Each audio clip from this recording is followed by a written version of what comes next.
Освен анализи за испитување на антитела за COVID-19, од понеделник, 5 септември, Центар за јавно здравје Велес ќе започне да работи уште 3 нови гинеколошки, 2 анализи поврзани со заболувањето хепатит Б и С, како и по една анализа за ХИВ и за хеликобактер, за испитување на серумски антитела.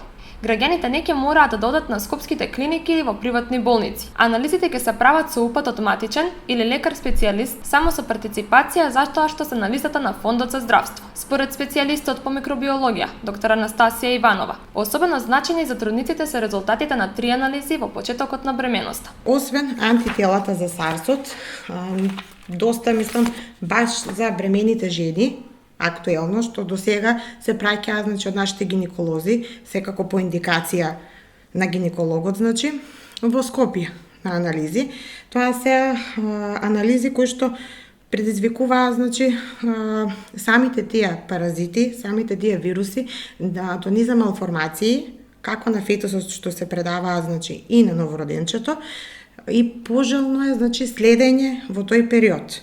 Тука спаѓаат торч, такав, познатата анализа торч, серолошки анализи се, каде што се следи титарот, антителата се следат како на ИГГ, така и на IgM. Тоест, прележана инфекција и акутна инфекција, која што понатаму следат, се разбира, клиничарот ќе проследува целата диагностика, терапија на трудницата.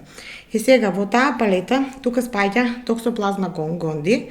Тоа е, како што кажав, сите токсоплазма гонди, протозоа, која што низа малформации на плодот може да предизвика, Потоа, тука спаѓа рубеолата, која исто така од таа е вирус, која што пожелно е да се следи, во првото тромесечие на трудниците, кој исто така може низа малформации да предизвика на плодот, до ниска родилна тежина, срцеви малформации, ментални малформации и секако цитомегаловирусот, кој што многу е поретко, можеби до 1%, меѓутоа исто предизвикува оштетување дури до глувост, ментална ретардација, психомоторна, до хепатоспленомегалија, хидроцефалус, низа проблеми што би имале доколку не се интервенира, дали прекинување на бременост, сепак тоа се одлучува клиничарот и секако самиот родител. Со истата медицинска апаратура, Центар за јавно здравје Велес ќе работи и анализи за инфективни заболувања. Тука е ХИВ, убавото е што не само антигент, во ХИВ-от се следи и антителото, паралелно. Анализата е негдека до 120 минути, и активно може да се открие заболен, од ХИВ. Исто серолошки е, но потоа од инфективните заболувања исто тука доаѓаат и хепатитите Б и С, кои што се доста за диагностика терапија, како на пациенти, кои што се на трансплантација, на трансплантација, на диализа, што се, у тој поглед. И се следат антигенот и антителото се следат, како ќе хепатит Б, така и ќе хепатит С. Бидејќи овие инфективни заболувања се лесно преносливи, многу е значајно да се следи и здравствената состојба на медицинските работници, кои што секојдневно работат, земаат крв за испитување и имаат контакти со заболени пациенти. И тоа што е ново е серумската анализа на хеликобактерија.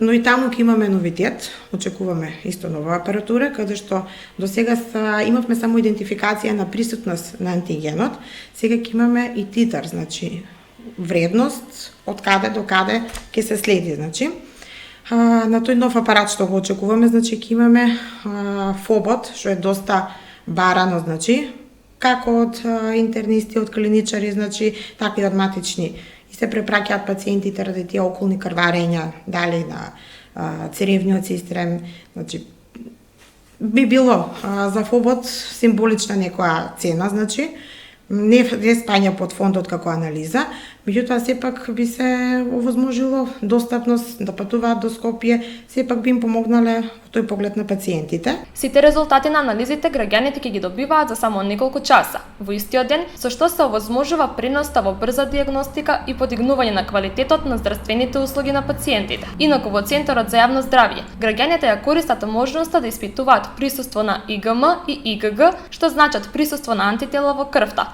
по прележан ковид или примена вакцина. Тој тест чини 800 денари.